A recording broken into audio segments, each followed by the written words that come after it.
First, you got to get quiet in a room and ask God that question. Conflict is looming at your door, and you go quietly with God and say, God, what do I really want? And once you identify what you really want, you ask God to supply it. Say, God, I need love from you. I need encouragement from you. I need support and respect from you. I need help and wisdom from you. Then you go quietly by yourself and you analyze your own heart. What do I want in this relationship? What do I want from me? What do I really want for you? Because honestly, I don't usually want to kick you in the rear. I mean, that's not my real want. We're in an upset kind of argument, and part of me just wants to slap you across the face. But I don't really want that, because if I think about it, slapping someone across the face doesn't move either of us in a forward direction, right? So I don't really want that. What I really want is for you to feel pain because you've irritated me. But I don't really even want that, because I don't really want you to feel pain. What I really want is for there to be equity between us, because I feel pain, so I want you to feel. But I don't really just want equity between us. What I really want is I want to feel like we're on the same page with each other, like we can walk together. But that's not even what I really want. What I really want is just an awareness that I'm good enough. God's the only one who can give that. So I make sure I answer the question, what do I really want? Then when I enter my conversation with you, I keep that in full view. Pragmatically speaking, if you're in a conflict over something, come up with a solution in your own mind that is truly what you really want. In this situation, I want both you and me to get the same recognition from the boss. Is that what you really want? Go with it. Then when you get to that conversation with the person, you bring what you really want to the table and focus only on that. Don't be distracted. Of course, the problem is we get distracted quite easily because we're emotional. That brings us to our third inspection. And our third inspection is this: inspect my reactions. I need to inspect my reactions. And when I use the word reactions here, I'm not talking about the actions that I just blast out at you. I'm not talking about the times that I accidentally do slap someone. I'm talking about the reaction that happens inside my heart first. My reaction to the stimulus that happens first inside me, my emotional reactions. Let me show you this passage from the Crucial Conversations book I've referenced. They make these claims, claim 1 and claim 2 on these page 103, 104, and 105. Claim 1, emotions don't settle upon you like a fog. They are not foisted upon you by others. No matter how comfortable it might make you feel saying it, others don't make you mad. You make you mad. You make you scared, annoyed, or insulted. You and only you create your emotions. First time I heard this concept, I did not believe it. Because after all, you do make me mad. Sometimes. But look at the second claim. Claim 2, once you've created your upset emotions, you have only 2 options. You can act on them or be acted on by them. That is, when it comes to strong emotions, you either find a way to master them or fall hostage to them. And we saw that last week in Cain. Cain, when he was upset at his brother and he was mastered by that, he was taken hostage by his emotions, ended up killing his brother. The first time I heard this concept, I didn't fully believe it. But you know what? It is so commonly understood in the world of psychology. It's been proven time and time again that emotions happen 100% inside me. See, you don't put emotions into me. They're just in there. And sometimes they happen. Sometimes they come up. In fact, a number of years ago, my wife and I read this book called Emotional Intelligence by a guy named Daniel Goleman. And his research combined with this research has brought me to bring a chart to you that I want to share with you.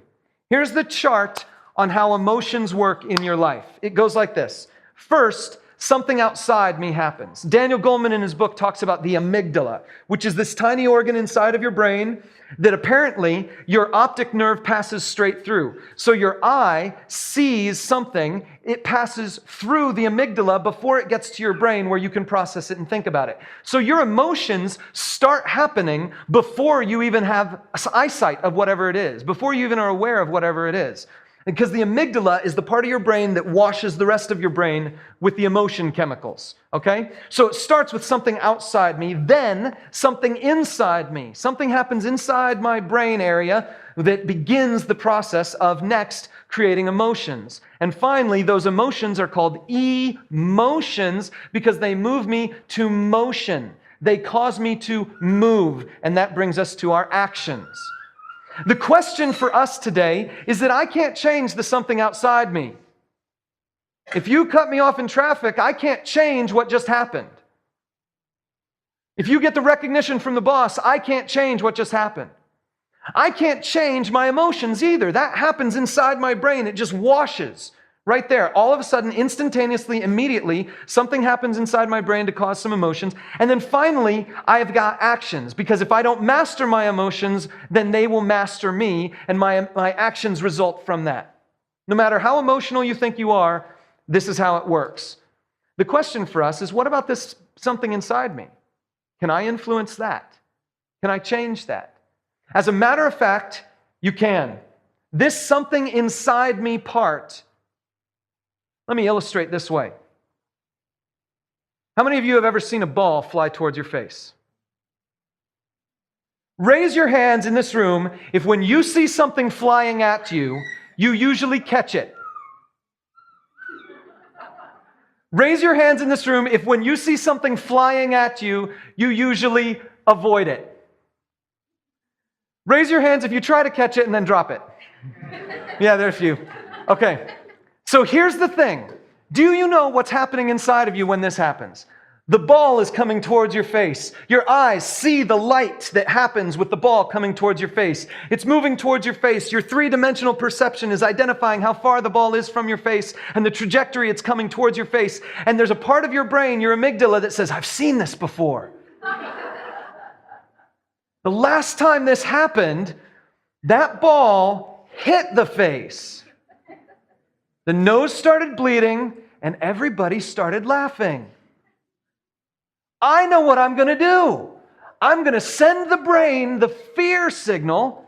Watch out, boy. 3, 2, 1, duck. But for others of you, your amygdala goes, I've seen this before. I know what to do. Last time I saw one of these happening, I reached out with the hands and I grabbed the ball. And when I did that, everybody around me was astounded at how athletic I am and just how coordinated I am. And they told me that, and I felt good. So I'm going to wash the brain with the confidence chemical, and we're going to go ready. 1, 2, 3, catch it. Now, that all happens instantaneously. But it's what actually happens. Your past experiences and your brain, the way it works, it just begins to wash the chemicals to cause you to do something. You know what's going on? Your brain is telling a story. It's telling a story. I phrase it this way. These are stories I tell myself. This can happen immediately, but quite often in conflict, it takes a long time to process. That person does something stupid, and then I, for the next month, tell myself how stupid it was. And I tell more stories about how stupid the person is. And then I tell more stories about how stupid their parents must have been to have them and not train them better. And so I tell all kinds of stories about myself. I want to share with you a passage of Scripture that illustrates this story concept profoundly. There are two passages. One is in Mark 14. The other one's in John 12. They're the same story. So if you'd flip there with me, I put the page numbers on the screen. We're going to go to Mark first, and then we'll hit John. Mark 14. If you have your Bibles, go ahead and flip there. I am going to read it out loud. Now the Passover and the festival of unleavened bread were only 2 days away, and the chief priests and the teachers of the law were scheming to arrest Jesus secretly and kill him, but not during the festival, they said, or the people may riot. Here we are in verse 3. While he was in Bethany, reclining at the table in the home of Simon the leper, a woman came with an alabaster jar of very expensive perfume made of pure nard, a chemical that was made from a plant that you would pull up out of the ground, and it was so rare that this thing was insanely expensive. made of pure nard. She broke the jar and poured the perfume on his head. Some of those present were saying indignantly to one another, "Why this waste of perfume? It could have been sold for more than a year's wages and the money given to the poor." And they rebuked her harshly. Exactly what we do sometimes. See a circumstance, tell ourselves a story about what this circumstance means, get indignant about the circumstance, rebuke the person. Jesus, on the other hand, says, "Leave her alone. Why are you bothering her? She's done a beautiful thing to me. The poor you will always have with you, and you can help them anytime you want, but you will not always have me. She did what she could. She poured perfume on my body beforehand to prepare for my burial. Truly I tell you, wherever the gospel is preached throughout the world, what she has done will also be told in memory of her." Then Judas Iscariot, one of the 12, went to the chief priests to betray Jesus to them. Something about this scene flipped his switch. Let's go to the scene in John chapter 12. Same story. John chapter 12 gives us a few different details. 6 days before the Passover, Jesus came to Bethany, where Lazarus lived, whom Jesus had raised from the dead. Hang on. Did you know this is coming in chapter 12? Do you know what happened in chapter 11? Chapter 11, Jesus raises Lazarus from the dead. In chapter 11, Jesus has some close friends, Mary, Martha, and Lazarus.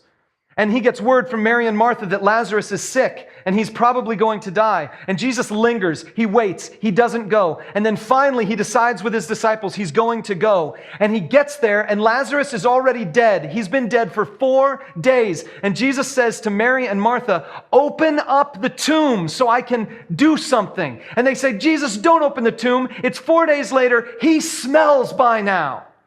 He says, "I don't care. Open the tomb." So they open the tomb and Jesus says, "Hey, Lazarus, get out of there." And Lazarus comes out and they feed him. And now he's alive. And now we're in chapter 12. This has just happened. I mean, days, maybe weeks before. It's just happened. Lazarus. Here, a dinner was given in Jesus' honor. Martha served. We know that name.